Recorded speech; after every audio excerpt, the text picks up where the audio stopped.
Assalamualaikum warahmatullahi wabarakatuh.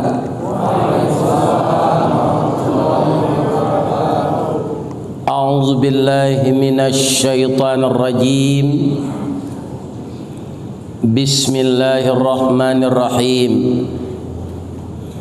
Hamdan na'imin wa hamdan syakirin. Hamdan yuwafi ni'amahu wa yukafi mazidah. Ya Rabbana lakal hamd kama yanbaghi li jalali wajhikal karim wa azimi sultanik.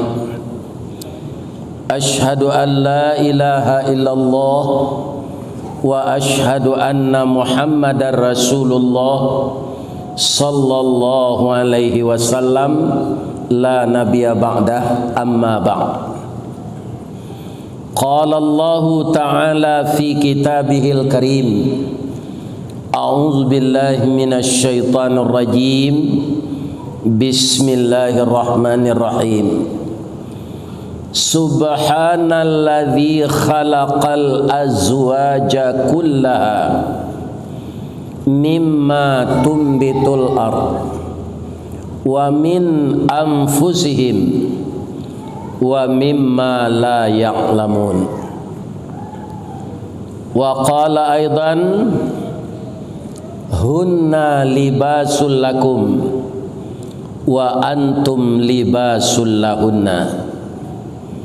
Qala Rasulullah sallallahu alaihi wasallam tunkahul mar'atu li arba'in li jamaliha li maliha li nasabiha li diniha fadhfar bidzatid din taribat yada.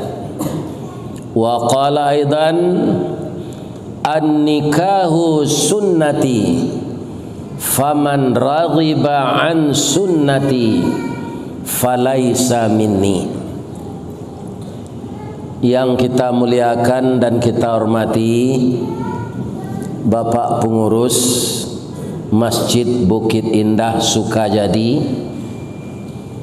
bapak-bapak dan ibu-ibu, anakku remaja Islam, seluruh jamaah tamu-tamu Allah. Pertama kita mohon kepada Allah agar dosa kita diampunkannya.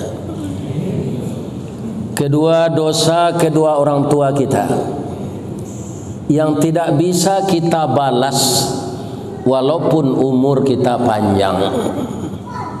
Baik yang hidup orang tua kita maupun yang telah meninggal dunia, diampunkan dosa-dosa beliau, dikasihi beliau sebagaimana beliau mengasihi kita di waktu kecil, dan ditempatkan beliau di tempat yang diredai Allah. Amin ya rabbal alamin. Yang kami muliakan Bapak RW dan Bapak RT, pemuka-pemuka masyarakat. Kalau yang berasal dari Minang atau Sumatera Barat disebut pemuka masyarakat itu Niniak Mama. Ada juga yang disebut penghulu dan ada juga yang disebut datuk. Niniak Mama urek tunggang pucuat nan boleh di nagari, dahan rampak daun narimbun jopusako, putih labe buah nan masak makanan anak kemanakan, nan tinggi tampak nyuari nan dake jolong basuo, tunggak tuo dalam galanggang, ayam putih tabangnya siang, kapai tampe batanyo, kapulang tampe babarito. Bagi bapak yang tidak berasal di Sumatera Barat, saya terjemahkan. Artinya Niniak Mama itu pemuka masyarakat, kepala kaum, tempat orang bertanya oleh anak-anak dan kemenakannya. Dan kemudian generasi-generasi pelanjut yang bertanya kepadanya bagaimana persoalan di kampung, bagaimana adat istiadat, bagaimana kebudayaan. Itulah yang disebut niniak mama, ure, tunggang, pucuk dan bule di negari. Yang kedua, kelompok ulama, tuan guru, para kiai, buya dan ustad. Itu disebut suluhnya tarang di dunia, bendangnya sampai ke akhirat. Nan duduk baca min kitab, tagaknya rintang jopi tua.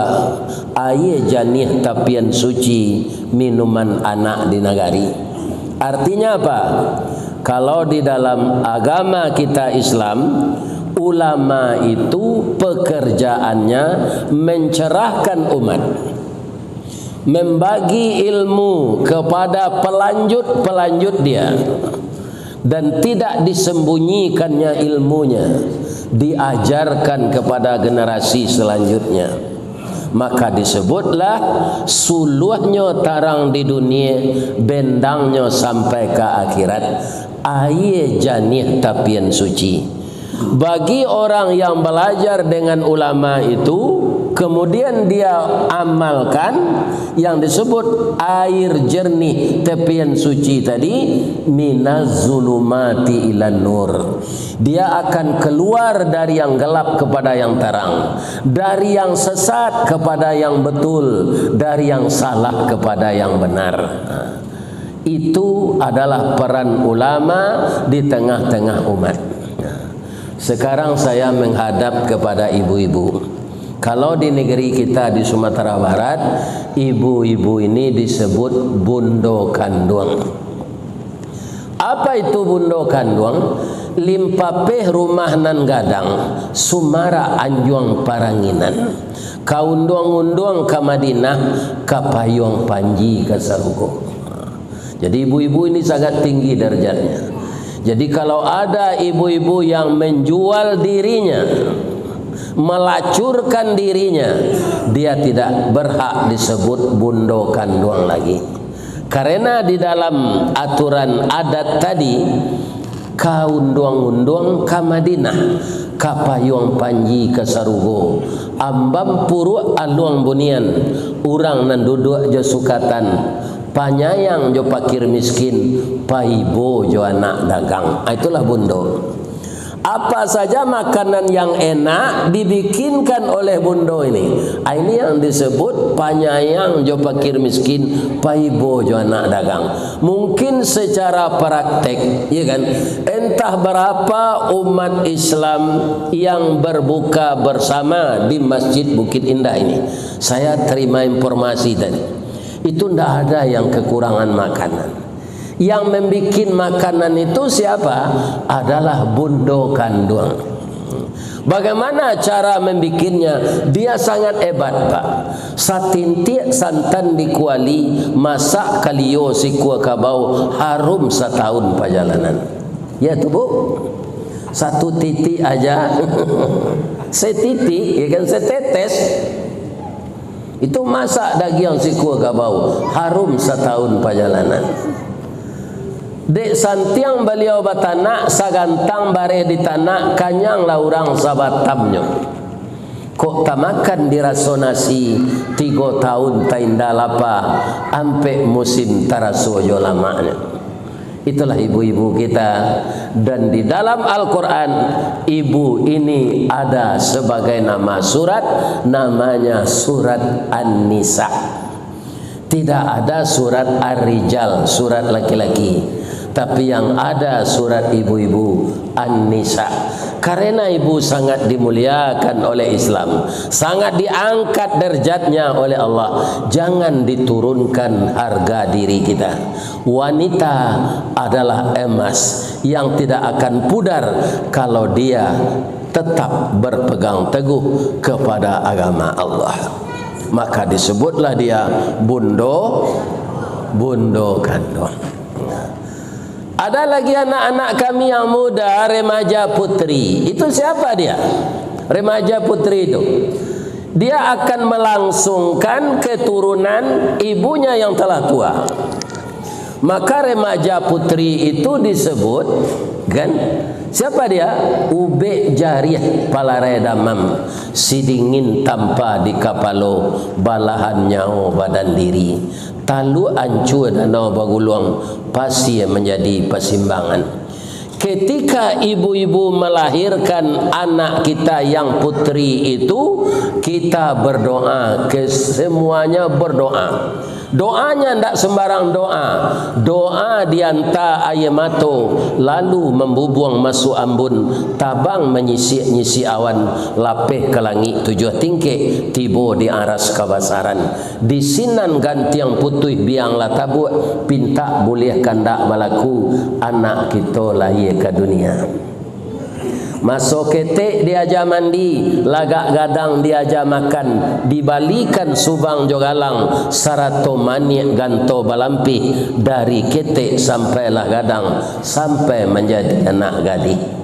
Siang disuruhnya sekolah, malam diajarnya mengaji, anak gadis masak pengajar, bak banih setangkai padi. Ustaz, kami tidak mengerti bahasa itu. Jadi anak gadis yang dididik secara sempurna, baik itu adat istiadat di negerinya maupun agama yang kita anut ini agama Islam, sempurna dia diajarkan. Itulah anak gadis yang terdidik dengan baik, menguasai ilmu dunia dan pandai berhubungan dengan Allah setiap saat. Anak gadis yang seperti itu tidak akan pernah putus asa kalau dia putus bercinta. Banyak juga orang yang putus asa bercinta ini, Pak, bunuh diri di jembatan Barelang itu. Itu katanya, saya juga tidak tahu. Para jemaah, kenapa? Apa yang tidak kuat itu? Yang tidak kuat iman. Iya kan? Iman yang tidak kuat. Maka kita doakan remaja kita yang remaja Islam yang putra, remaja Islam yang putri, itu adalah pengganti kita yang tua-tua ini, Pak. Untuk itu apapun ilmu yang Bapak miliki yang bermanfaat bagi orang banyak, ajarkanlah kepada anak-anak kita.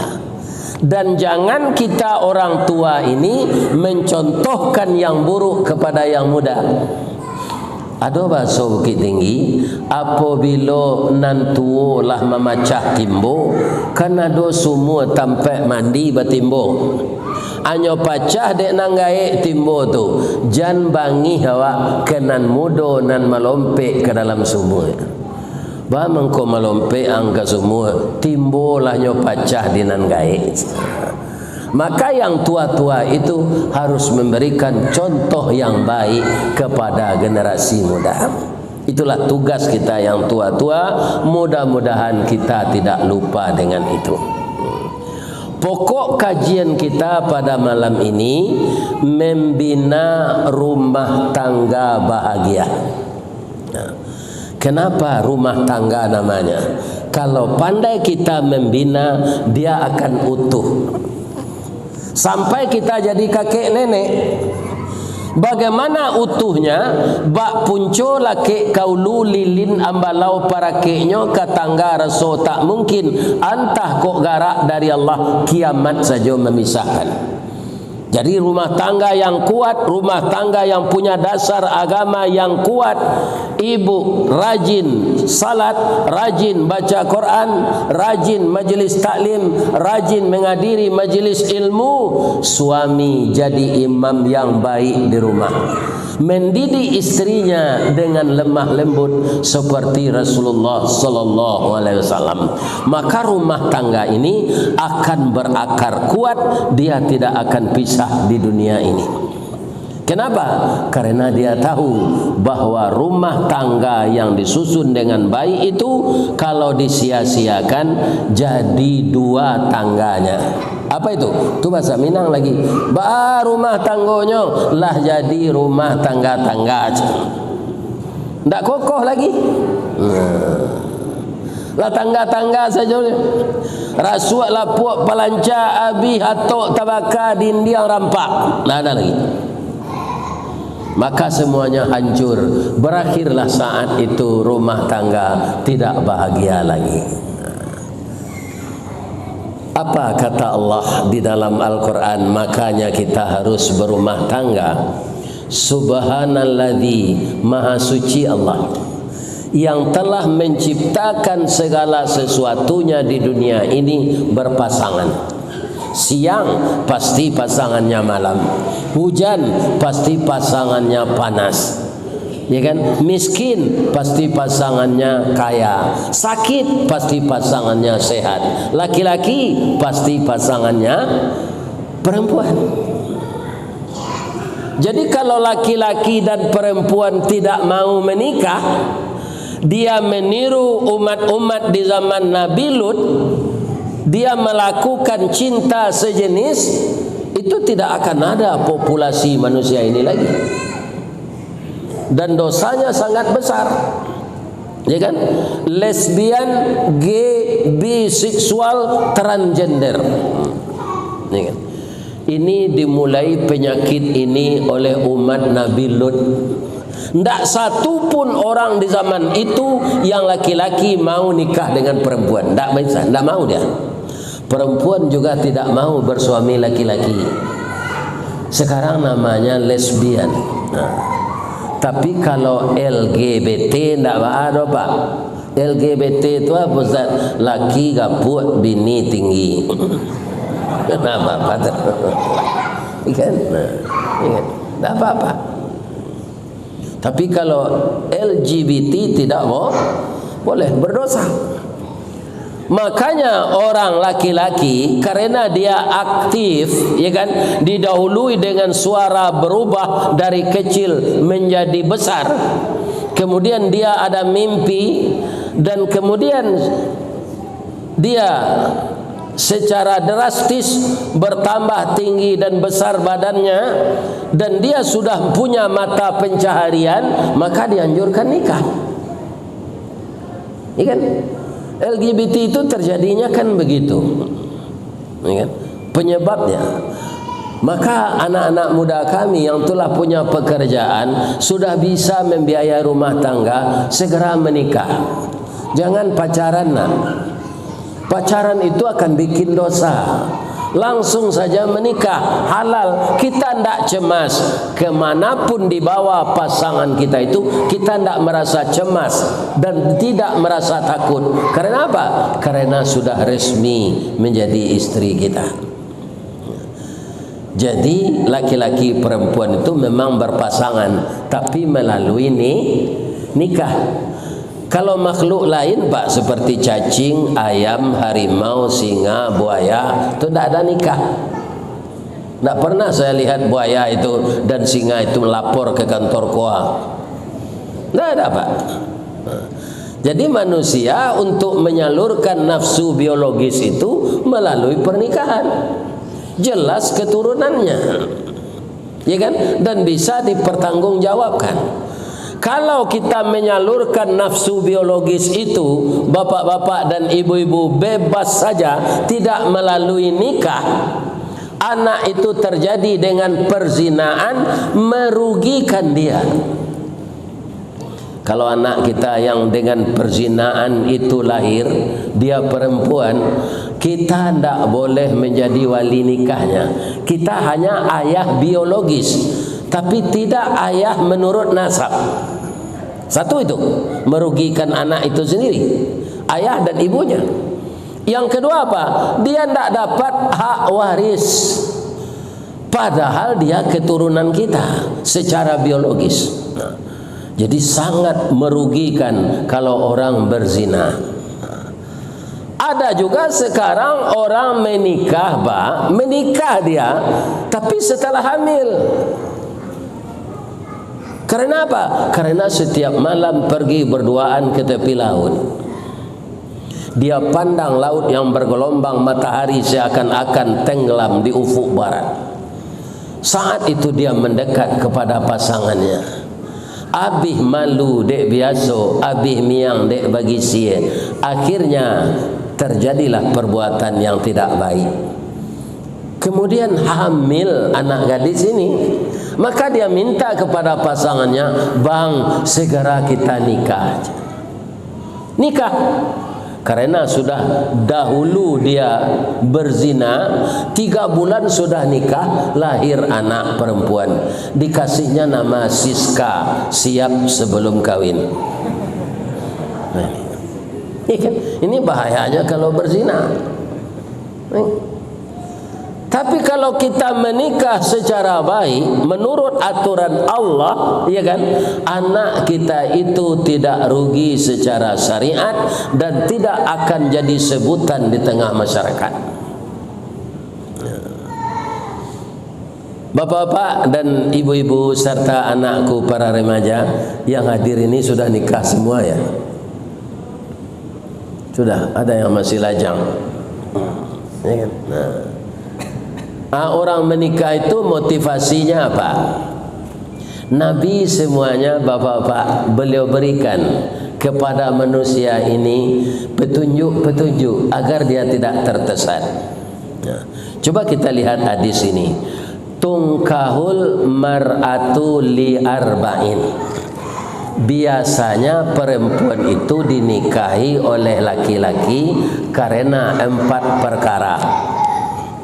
Nabi sangat tahu Pak, orang mau menikah itu yang dilihat pertama itu wajah, ya kan? Calonnya itu yang dilihatnya wajah, bukan kaki, ya kan? Maka Nabi mengatakan pertama sekali boleh kita melihat apa? Li jamaliha, karena kecantikannya. Tapi cantik itu Pak relatif menurut mata yang memandang. Kalau saya katakan dulu ketika kami masih muda dengan istri saya katakan istri saya itu paling cantik, salahkah saya? Tidak, karena menurut mata saya dia yang paling cantik. Saya mau menikah dengannya. Mungkin bagi orang lain tidak cantik. Jadi cantik itu relatif. Kaum muslimin yang terhormat, bapak-bapak, kalau di dalam berumah tangga kita mencari calon yang cantik, ya kan? Itu tujuan utamanya, rumah tangga itu tidak akan bertahan lama. Berapa banyak kaum muslimin, orang-orang selebriti yang menikahnya sambil umrah. Cantiknya tidak tanggung-tanggung Pak. Yang laki-laki ganteng, yang perempuan cantik, ya kan? Nikahnya dekat Ka'bah. Tapi setelah pulang dari umrah itu tidak beberapa bulan pisah, cerai. Dan itu kaum muslimin dimasukkan pula ceritanya ke televisi, ya kan? Maka dia jadi gunjing nasional, jadi gibah nasional. Ini tidak didasari pernikahan itu karena agama. Jadi janganlah mencari yang cantik. Cantik itu mungkin sepadan juga dengan kita. Saya dulu ketika menikah, apa kata adik mak saya, Ristawardi, kamu itu mirip dengan istrimu. Jadi kalau mirip itu berarti kami seimbang. Tapi kalau begitu kata adik mak saya tu, bang kau ambuhangnya itu ndak tanggung buruknya bini yang kan, ndak sepadan yang, ya kan? Jelek sekali wajah istrimu ini. Tapi adik mak saya itu nyebut kamu mirip dengan istrimu. Berarti apa? Itu kaum muslimin, Allah mencarikan jodoh yang seperti itu. Kalau kita sudah menikah, yang mencarikan jodoh itu siapa? Allah. Yang harus disadari lagi kekurangan-kekurangannya itu biasa. Jangan ini dijadikan patokan untuk pisah lagi. Kalau engkau melihat sifat suami dan istrimu ada kekurangan, engkau lihat dari sudut yang lain ada kelebihannya. Ya kan? Kita harus sadar itu. Jangan kita mengatakan tidak cocok ini istri saya, harus saya cerai dengannya. Sedangkan Allah telah mempertemukan kita. Sebenarnya apa? Karena kita tidak mau mengetahui kelebihan dan kelemahan masing-masing, sehingga terjadilah perceraian. Ini harus dijaga ini. Jangan dijadikan cantik ini jadi tujuan utama. Yang kedua kata Nabi, lima liha. Biasanya perempuan itu dinikahi karena harta. Harta memang sangat dibutuhkan dalam hidup. Kenapa? Karena kalau tidak ada harta, bagaimana makan? Bagaimana beli minuman? Bagaimana beli rumah? Bagaimana beli kendaraan? Bagaimana biaya untuk sekolah anak? Perlu harta itu. Tapi jangan dijadikan tujuan utama. Harta itu sarana untuk mencapai tujuan. Jangan dijadikan harta itu tujuan. Kalau sarana mencapai tujuan itu benar. Sebab apa? Kata Nabi, al-malu zillun zail. Harta itu seperti bayang-bayang. Contohnya apa? Kalau matahari mulai terbit dari timur, Pak, bayangan tubuh kita pasti panjang. Iya kan? Makin lama makin pendek juga. Sampai jam 12 matahari itu di tengah kepala kita, bayangan kita tidak nampak lagi. Iya kan? Kemudian sore matahari dari barat, bayangan kita ke timur. Begitulah harta itu. Kadang-kadang dia ada, kadang-kadang dia tidak. Kadang-kadang kita beruntung, kadang-kadang kita rugi. Kadang-kadang pulang modal. Kadang-kadang bangkrut. Begitu harta. Kalau kita menikah yang jadi tujuan utama harta, maka saat bangkrut bubarlah rumah tangga itu. Apa kata orang Minang? Dah kondak batalu ya muda kodole. Dah donan kambo arole. Caren selambo dudale. Dengan apa saya diberi belanja ini kayak begini penghidupan abang? Ya kan? Terjadilah perceraian karena harta nggak ada lagi. Nah. Yang ketiga, linasabiha, karena keturunan. Keturunan ini bukan keturunan raja, keturunan bangsawan, tapi keturunan berakhlak baik. Ya kan? Kalau seorang istri berakhlak baik, suaminya pulang kerja, keringat berlelehan di badannya, sudah habis air putih ini 2 gelas. Dek, sabar ya dik. Hari ini kita tidak dapat duit. Tidak ada bagi kita untuk belanja hari ini. Kalau istri itu orang taat beragama, tidak mementingkan harta, apa katanya? Bang, saya sabar. Asalkan abang terus sayang kepada saya. Walaupun pagi makan, sore tiada, baju satu kering di badan, saya rela asalkan abang cinta kepada saya. Iya kan? Begitu juga suami. Ketika menikah, istri itu ramping. Setelah beranak 2 gembrot. Iya kan? Kalau cantik yang diambil, habislah cinta ketika itu. Kaum muslimin, para jamaah yang terhormat, Sungai Jariang Jopasa Talua Kabalai membali dado. Dulu rampiang kini lagaput, tapi udah lai sayang juga. Apa itu enggak? Ya kan? Jangan ditinggalkan istri yang gemuk itu. Ya kan? Kita pasti dipuji oleh orang banyak. Ini bapak ini pemurah kasih belanja kepada istrinya. Ya kan? Istrinya gemuk, ini tidak kurang makan. Kita dapat pujian. Jadi akhlak yang baik, keturunan itu bukan keturunan raja, keturunan putih, keturunan datuk, tidak. Kalau rumah tangga ini seiring bubar, Pak, yang jadi korban anak. Mungkin Bapak di YouTube sudah melihat ini. Berumah tangga itu ada 4 macamnya, Pak.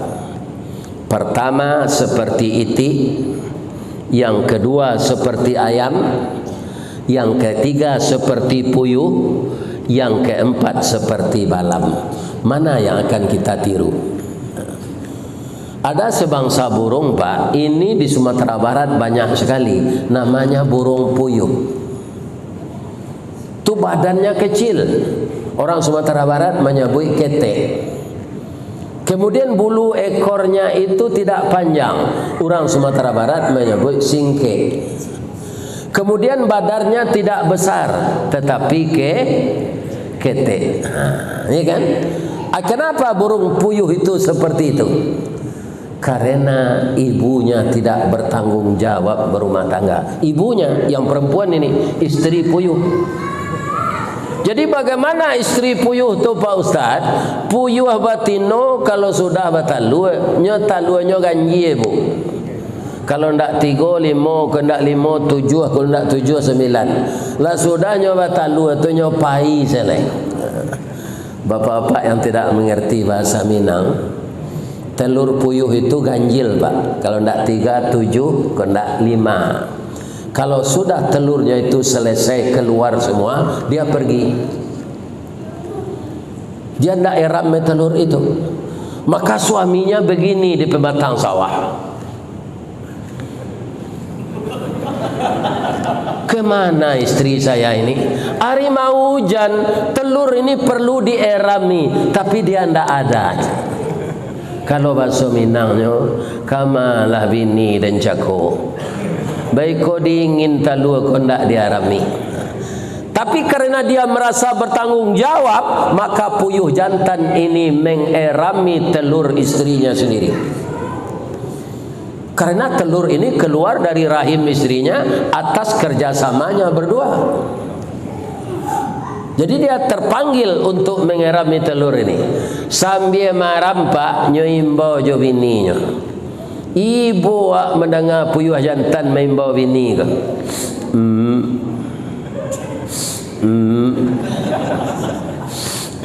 Siang malam nan istri kau tidak pulang-pulang. Sudah begitu dia menangis memanggil istrinya tak pulang, Pak. Iya kan? Sampai telur itu menetas jadi anak. Sudah belajar anaknya berdiri, kemudian terbang. Bertanyalah anaknya ini kepada papanya, Pak, kita lihat burung lain punya mama, Pak. Mama kita mana? Itulah nak amang hilang, nak tentu rimbo mati, nak jaleh kubur. Kama ke papa cari nak. Sabar aja ya nak, papa kan ada. Sabar ya nak, walaupun mamamu ndak ada, papa akan ada nak. Ndak ibu papa mendengar atok pak puyuh tu. Ada orang bertanya, Pak Ustaz, kemana puyuh betina itu? Kenapa dia ndak bertanggung jawab di rumah tangganya? Iya kan? Saya jawab. Puyuh batino tadi mencari laki lo jelek yo kata. Lah do laki lo jelek. Ya kan? Jangan ditiru itu ibu-ibu.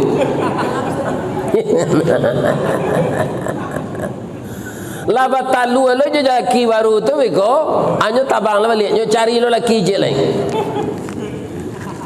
Jadi puyuh betina itu, Pak, dia pergi itu cari suami lagi. Telur itu dibiarkan saja terlantar. Sudah bertelur lagi, ditinggalkan suami, cari lagi puyuh jantan yang lain. Tidak puas-puasnya satu suami. Ya kan? Jadi bapak-bapak kalau ada punya kebun di Batam ini, bertemu oleh bapak puyuh betina itu sembelih saja lehernya. Kenapa? Dia cari laki panjang aja, tidak puas-puasnya. Jadi jangan ditiru berumah tangga seperti puyuh. Yang kedua, jangan ditiru berumah tangga seperti itik. Di Batam ini sudah ada enggak kedai iti yang digulai dengan cabai hijau? Ada. Gulai iti cabai hijau. Oh. Ya, itu orang Kota Gadang Bukit Tinggi, Bu, yang banyak. Tapi sekarang sudah menyebar, rumah-rumah makan sudah banyak yang bikin itu. Sekarang pertanyaannya kepada Ibu, kenapa iti itu disembelih, digulai cabenya cabai hijau? Ada enggak yang tahu? Enggak tahu ya? Daripada Ibu berpikir, biar saja saya yang bicara. Iti kok Pak, bininya banyak. Kenapa Ustaz tahu? Saya ketika kecil dulu disuruh oleh orang tua saya gembala iti. Kalau ada iti betina itu 22 ekor Pak, itu yang jantan hanya 2. Jadi 10 masing-masing istrinya. Kalau kita lihat iti jantan itu Pak, tidak percaya kita dia beristri banyak. Suaranya aja lemah. Oi. Gitu aja, tidak tegas. Kalau itik betina itu keras suaranya. Tapi begitulah kenyataannya. Setelah semua istrinya tadi bertelur, bertanyalah itik jantan ini sebagai kepala rumah tangga, "Dek, sudah selesai telur keluar?" "Sudah Bang." Marah melalaj. Rupanya bini tiak ko pahlawan ke lakinya satu Pak. Siapa dia tu ikut dan batalu, ada yang suruh maram, wah lah maram lagi. Dia durhaka kepada suaminya Pak. Disuruh mengerami telur dia enggak mau. Iya kan? Akhirnya itik jantan ini juga tidak mau mengerami, dicari solusi lain. Ya kan? Apa solusinya? Nyosarayuan ka indu ayam marami talu kok. Indu ayam kok baralo dapat fee kok lah. Apa terima lo marami talu itu. Ya kan? Apakah bisa menetas 3 minggu? Tidak bisa. Karena telur iti ini tebal. Sebulan makanya netas. Setelah keluar dari telur, lama betul induk ayam ini memperhatikan anaknya. Begini, dak kerdip matanya. Bah mengkoco itu Pak Ustaz, anak balawin dari awak. Karena nanti arami talui teliti. Ati bo kawannya dari Muaro Paneh Solo. Agak to kawannya, wah taman nuang kak aja. Dawak cotok runciang lenyap picak. Kan? Kalau kita lihat Pak, ya kan, paruh iti itu kan melebar, picak, pipis ya. Apa namanya itu? Nah ya. Tapi kalau ayam itu runcing, ya kan? Dicoba mengajari anak ini mengais tanah, tapi anak melompat ke dalam air. Itulah jadinya ayam beranak iti. Tidak bisa idenya disamakan. Yang rugi siapa? Ketiga-tiganya. Induk ayam salah kaprah, bapak iti tidak ketahuannya anak, induk iti tidak tahu lah anak. Yang anak ini semakin hari semakin dewasa, semakin besar. Yang orang tuanya tadi semakin lemah. Nah, supaya jangan mati percuma. Siapa itik jo induk itik kok nyogulai jauh di orang. Itu sebabnya.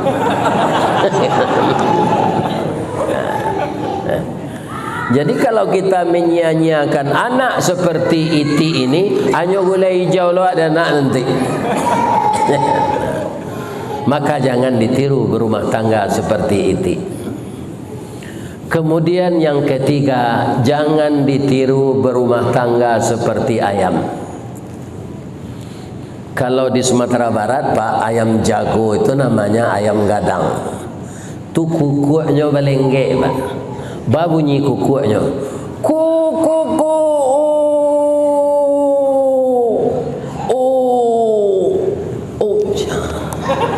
Itu bulunya mengkilat. Susuhnya di bawah runcing dan tajam, ranggahnya merah indah. Iya kan? Jadi ayam jantan itu ganteng. Nah, dia pandai sekali merayu ayam betina. Bagaimana katanya? Cir. Cir. Kalau dapat makanan dia panggil ayam betina ini. Kakak. Ayam betina kan tak melapor ke Pak Kuah ada bagian sebatan. Sebenarnya kan dikasih tahu Pak Kuah dulu agar bisa ini dipertanggungjawabkan secara agama dan secara peraturan pernikahan di negeri ini. Ya kan? Nah, lama-lama bertelur. Apakah tetap sayang ayam jantan ini kepada istrinya? Tidak. Ayam betina kalau sudah mulai ngeram itu badannya kurus, ada hama, bulunya itu gugur, iya kan? Maka ayam jantan tidak mendekat lagi. Biar ayam jantan di Batam, biar ayam jantan di Pekanbaru, biar ayam jantan di Dumai, sama seperangainya, kurang ajar satu. Kan? Kalau lah maram tak ada bininya calik-calik lah. Ini kan? Begitu ayam jantan itu Pak, ayam jago itu. Setelah istrinya mengeram, tak dikasih belanja lagi Pak. Dibiarin aja, terlantar. Tapi ayam betina ini karena sabar, dierami telurnya ini semua.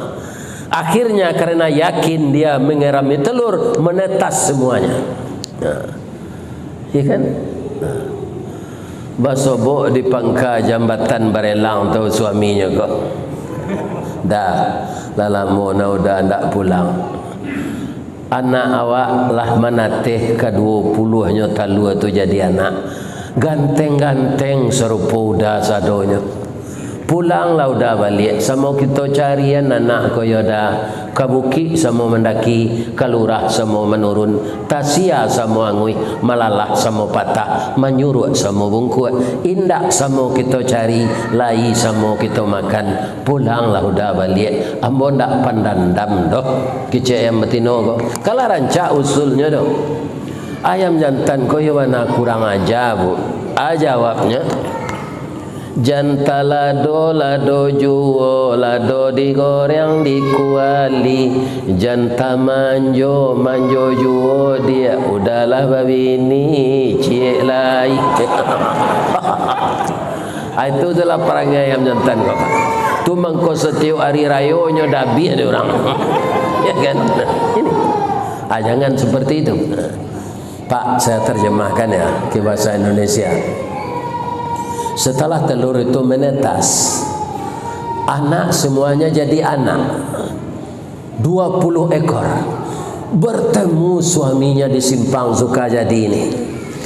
Bang, sudah lama sekali tidak bertemu kita. Telur kita menetas semua Bang. Yang keluar dari telur itu jantan semua Bang. Ganteng-ganteng seperti abang ini. Pulanglah abang kembali. Sedangkan abang Taib pulang juga. Walaupun lama tidak pulang-pulang. Sekarang abang pulang lagi ya bang. Berdua kita memberi makan anak kita ini. Ayam jantan tidak mau. Dek, kamu jangan jangan bermanja-manja ya. Abang sudah beristri satu lagi. Ini kan? Itu ayam jantan. Nah. Jadi apa yang akan kita tiru berumah tangga ini? Tirulah burung balam. Balam Pak, itu telurnya 2 saja, tapi dia tidak KB itu kebetulan. Ya kan? 2 saja. Balam itu indah Pak. Kuku jari-jarinya seperti ini, seperti akar sirih merah. Paruhnya bengkok, warnanya juga merah. Bulu kuduknya rintik. bunyinya juga indah. Bagaimana bunyi balam itu?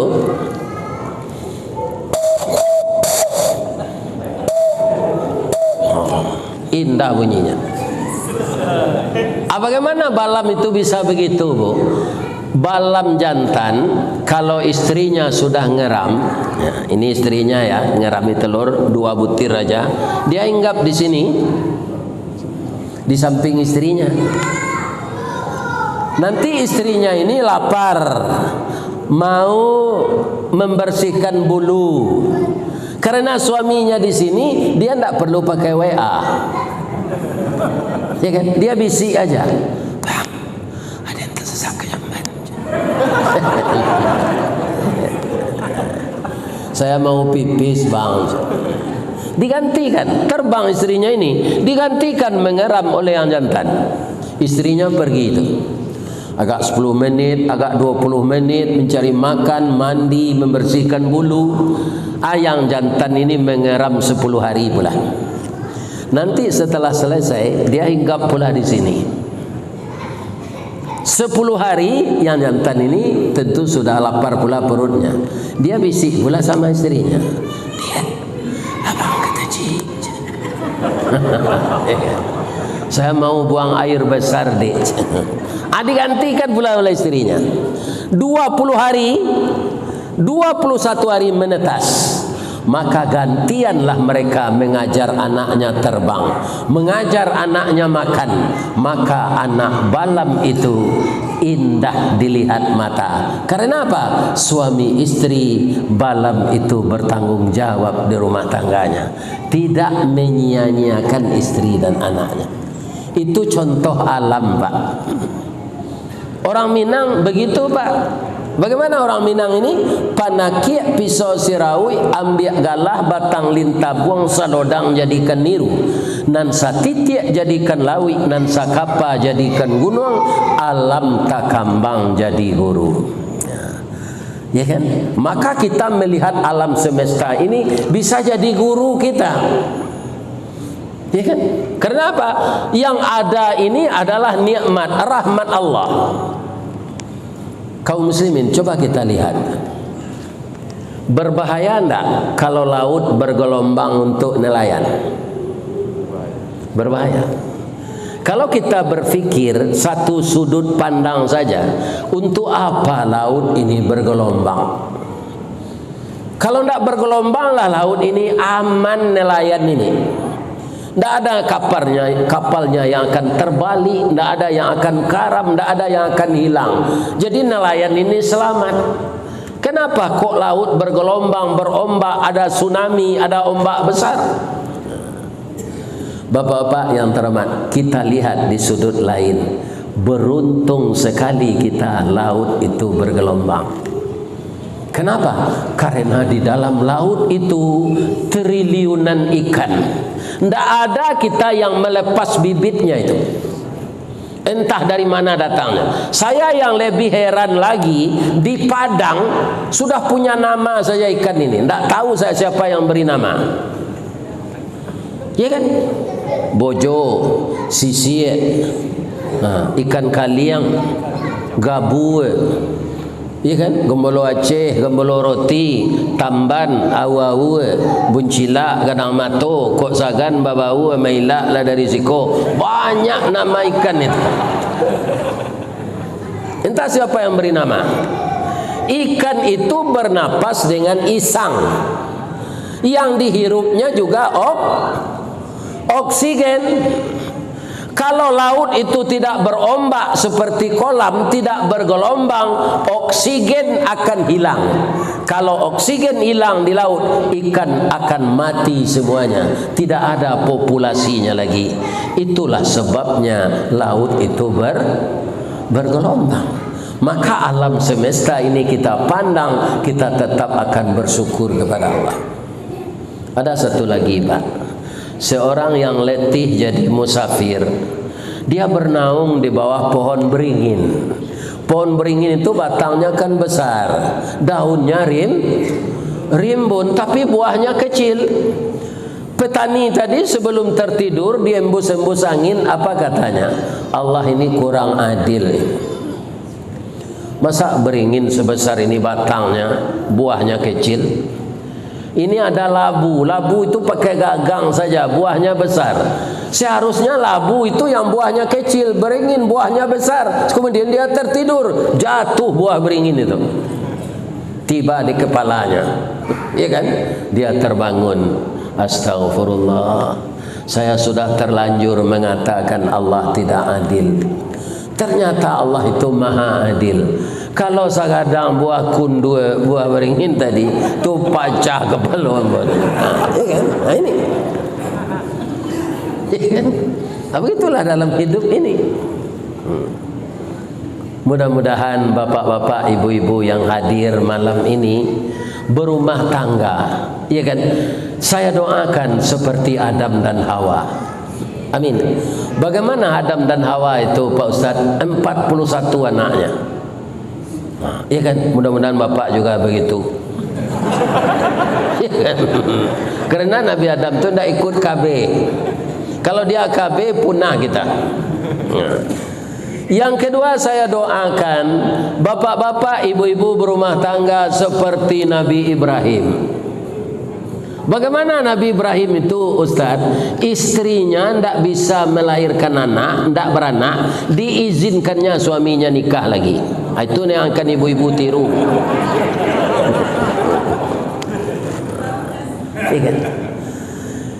Yang ketiga, saya doakan bapak ibu berumah tangga seperti Nabi Muhammad sallallahu alaihi wasallam dengan Ibu Khadijah Kubra.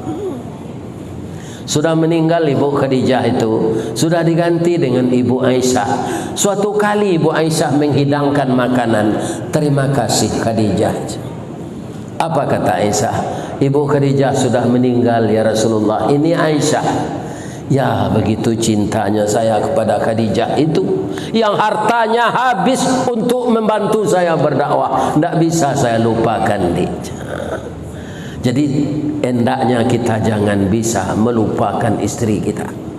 Walaupun istri kita sudah tua sekarang, itu bukan sakinah, bukan mawaddah lagi, tapi rahmah. Ya kan? Saya maraton, bapak-bapak, ada orang tua maraton tidak punya gigi lagi, tapi tangannya begini dengan istrinya sambil maraton itu. Setelah dekat dengan saya, ini Ustaz Ristawardi ya. Ya, tahu bapak dengan saya. Ya, saya dengar Ustaz ngaji di seberang pintu rumah saja karena kaki saya ini sakit. Saya melihat dari rumah. Mereka itu tertawa bapak-bapak. Saya tanya, umurnya sudah 91, yang perempuan sudah 79. Apakah dia tertawa sambil maraton itu mengulang cinta yang tertunda?